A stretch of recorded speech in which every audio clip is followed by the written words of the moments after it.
When you're here next to me. Suatu kehormatan tentunya bagi Meira Anastasia selaku penulis dan sutradara Cinta Tak Seindah Drama Korea untuk berkesempatan menayangkan film debutnya secara perdana di JAV 2024 sebelum akhirnya ditayangkan secara massal di bioskop pada 5 Desember 2024 selama sekitar 3 minggu dan menyapa kurang lebih 50.000 penonton yang sejauh ini merupakan raihan jumlah penonton terendah dalam sejarah Imaginary Pictures. Yang pasti aku bikin film ini sebagai pencinta drama Korea yang biasanya nonton sendirian di rumah. Sekarang aku pengen bisa teman-teman yang juga mungkin nonton drakor ataupun gak nonton drakor tapi bisa menikmati sebuah film yang semoga bisa seru-seruan bareng ya. Dan saya termasuk orang yang tidak tergerak sama sekali untuk menonton film ini di bioskop. Mohon maaf, alasan utama saya tidak akan ada experience spesifik yang akan saya peroleh dengan menyaksikan film ke-6 Imaginary Pictures ini di layar lebar. Alasan kedua, sebab dari judul, poster, sampai sinopsisnya tak membuat saya berselera. Saya menduga ini merupakan film tipikal romance klise Indonesia dengan sentuhan K-drama yang akhir-akhir ini banyak menelurkan seri-seri romance yang membosankan dan monoton. Singkatnya, saya tidak punya alasan untuk menonton film ini di bioskop. Jadi saya putuskan untuk nonton film ini di rumah aja. Jadi di video kali ini saya akan membedah 5 poin penting yang perlu disorot dari Cinta Tak Seindah Drama Korea. Jika pertanyaannya apa itu drama Korea, tentu setiap orang akan punya definisinya masing-masing. Begitupun Meira Anastasia.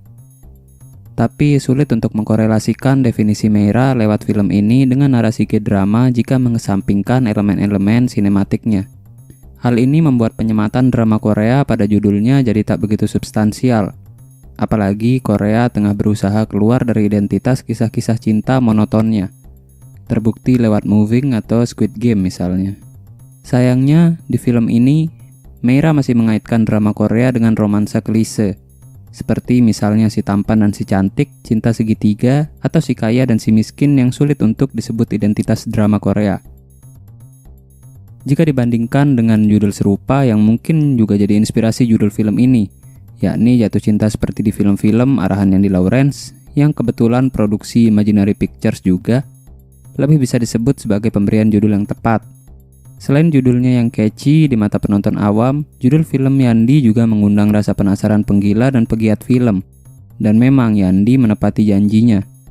Judul yang demikian menjadi tepat dan penting sebab ia menjadi pintu masuk dan kisi-kisi dalam memahami narasi filmnya. Yandy banyak menggunakan elemen skenario sebagai kendaraan narasi, seperti formula 8-bit. Ia juga menampilkan seorang karakter penulis skenario lengkap dengan kegiatan sehari-harinya, mulai dari praproduksi sampai postproduksi. Sebaliknya, hubungan antara Cinta Tak Seindah Drama Korea dengan drama Korea hanya sebatas lokasi atau grading yang penuh warna. Tapi meski unsur-unsur drama Korea dalam film ini bukan poin substansial dalam filmnya, melainkan hanya penunjang sinematik dalam kompleksitas cinta segitiga Dea, Bimo, dan Julian, yang mungkin pernah dialami banyak manusia di muka bumi ini. Bukan hanya di seri-seri drama Korea, film ini juga tak lantas menipu penontonnya lewat judul. Sebab definisi narasi K-drama dari Meira tak bisa disalahkan, dan memang banyak unsur Korea di filmnya, yang walaupun tidak segitu signifikan, setidaknya dapat menjadi bahan promosi terutama untuk penonton yang menggilai drama Korea. Dengan unsur kekoreaannya yang hanya sebagai penunjang, lantas apakah ia berhasil mendongkrak filmnya ke level yang berbeda? Tentu, saya jadi punya pengalaman bagaimana rasanya menonton kisah cinta segitiga Indonesia dengan cita rasa sinematik drama Korea. Meira dan tim mengadaptasi teknik editing yang cukup fresh dan berani yang untungnya berhasil membuat visual jadi lebih asik dan gak monoton.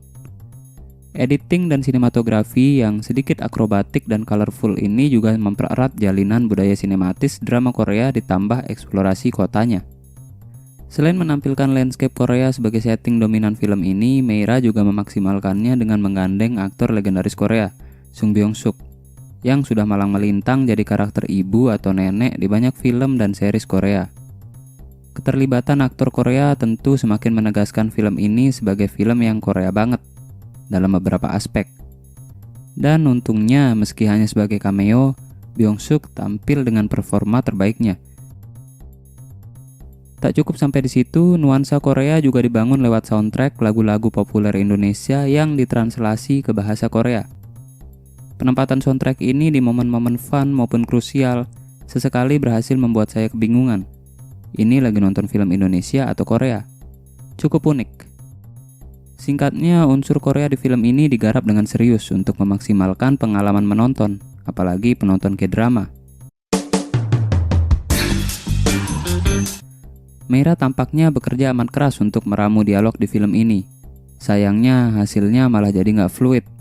Banyak dari dialog di film ini terasa nggak natural, dibuat-buat, dipersiapkan dengan matang oleh karakter. Oleh karakter ya, bukan penulis. Untuk diungkapkan di momen-momen yang tepat. Beberapa dialog di film ini tidak terdengar seperti percakapan casual masyarakat Indonesia. Lebih seperti orang-orang sastra yang sedang beradu keindahan diksi, yang sayangnya banal. Fokus pada sisi keindahan ini terkadang membuat saya bereaksi ketika dialog-dialog itu terlontar. Bukan malah tertegun atau amazed akan keindahan diksinya. Selain untuk menggerakkan cerita dan mengindahkan momen, dialog juga sering dimanfaatkan Meira untuk menyelipkan komedi, yang sayangnya masih hit and miss.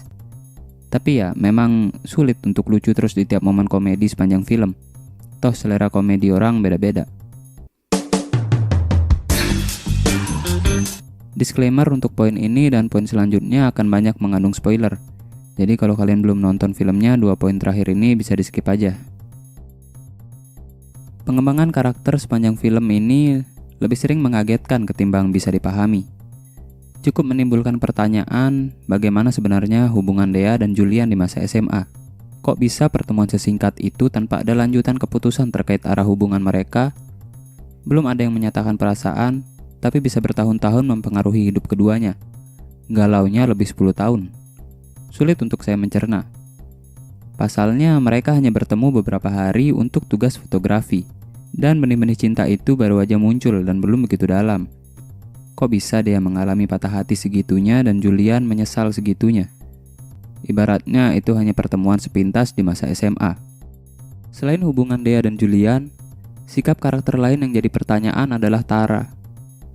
Tara jadi satu-satunya karakter yang jengkel setengah mati dengan kemunculan Julian di Korea dan usaha rekonsiliasi Julian dan Dea. Kejengkelannya bahkan tak ditutup-tutupi. Tampak jelas dari dialog, gelagat, dan ekspresinya. Saya mengerti memang Tara sahabat Dea. Tapi kok bisa segitu jengkel dan ikut campurnya dia dengan keputusan hidup Dea dalam memilih pasangan hidup? Untungnya Dea juga merespons demikian. Sehingga saya sebagai penonton tak merasa sendiri dalam merasakan kebingungan akan sikap Tara ini. Di luar skenario, beberapa pemeran kurang menunjukkan performa terbaiknya. Terutama aktor muda Rafli Altamaputra yang berperan sebagai Sakti. Amat terasa Rafli butuh jam terbang. Ke-underperforman aktingnya terutama tampak di babak awal film. Sangat terlihat kepura-puraannya untuk menjadi Sakti, adik yang ngeselin. Dan ini berakhir cringe. Tapi beruntung di babak ketiga Rafli berhasil menunjukkan performa yang memuaskan. Walaupun di satu adegan saat ia berduaan dengan Tara, ketenangan Sakti menghadapi wanita hampir mengingatkan saya pada sosok Hannibal. Ini yang paling krusial. Ramuan skenario Meira di film ini kurang konsisten. Di menit-menit awal, film terasa membosankan dan klise. Di tengah ada keseruan cerita saat menjelajahi Korea dan kehadiran Julian, tapi juga ada kekosongan plot. Dan di akhir, bisa disebut adalah babak paling gemilang dari keseluruhan babak di film ini. Ketidakkonsistenan ini cukup sering membuat saya melontarkan pertanyaan. Lah kenapa gitu ya? Di beberapa adegannya. Hal yang paling menonjol adalah kecenderungan Meira untuk menyematkan isu-isu sosial dalam skenarionya yang terkesan dipaksakan, yang sepertinya agar film ini memiliki bobot tertentu. Bukan hanya sebagai hiburan belaka, tapi ada sesuatu yang bisa dibawa pulang dan didiskusikan oleh penonton. Pesan-pesan itu bukan berupa subteks yang terselip di antara adegan, melainkan subplot yang cukup tegas sehingga mematahkan konsentrasi cerita, meninggalkan karakter sentral terlalu jauh pada konflik utama film. Beberapa di antaranya adalah pesan tentang woman insecurities yang tampaknya belum puas dieksplor oleh Meira dalam Imperfect. dan pesan-pesan terkait industri selebritas yang serba rekayasa. Terkait woman insecurities ini diwakilkan lewat karakter Kikan. Konflik ini hadir secara tiba-tiba tanpa ada planting sedari awal dan tuntas secara tiba-tiba pula dalam sekali duduk dan sekali curhat. Walaupun diungkit lagi di menit akhir film yang mungkin untuk memaksimalkan durasi. Sebaliknya, isu terkait industri selebritas yang diwakilkan lewat Tara relatif lebih baik dan dipersiapkan sedari pertengahan durasi. Penonton bisa mengantisipasi klimaksnya di babak ketiga, walaupun lagi-lagi hanya permukaannya saja, sehingga terkesan sebagai upaya menutupi kekosongan plot. Kekosongan plot cerita amat terasa di babak kedua film sejak Dea bertemu Julian sampai setidaknya saat Girls Day Out mereka berakhir. Kedekatan Dea dan Julian kurang dieksplorasi, saya pun jadi kurang tertarik pada kisah mereka yang sederhana itu. Meira tampak gamang harus bagaimana agar film ini menjadi padat tapi tetap penting dan menarik, sehingga berkali-kali muncullah flashback yang cukup mengganggu intensitas cerita. Tapi sebagai sutradara debut, saya akui Meira cerdas sekali memperlakukan momen puncak pada skenarionya.